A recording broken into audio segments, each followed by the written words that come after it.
how to not get copyrighted on TikTok.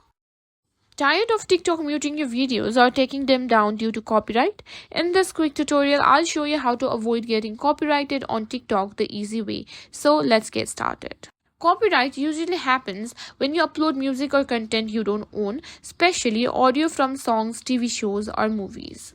What you need to do is always use sounds from TikTok's official sound library. These are licensed for TikTok use and won't get your video muted. To get it, simply tap on the plus icon, and here at the top you can find an option that says add sounds, and here on recommended, all these sounds are the sounds that are licensed for TikTok use, and you can simply use it. Now if you want to use your own audio or music, let's say, simply record the video using your own sound, add with background noise or something like that, and all you need to do is simply edit the video.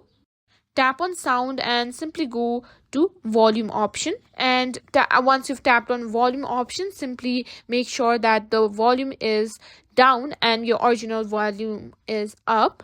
Once you've made sure that is done, you can also use a voiceover. Just talk over the clip or add a voiceover. This makes it transformative and TikTok is less likely to flag it.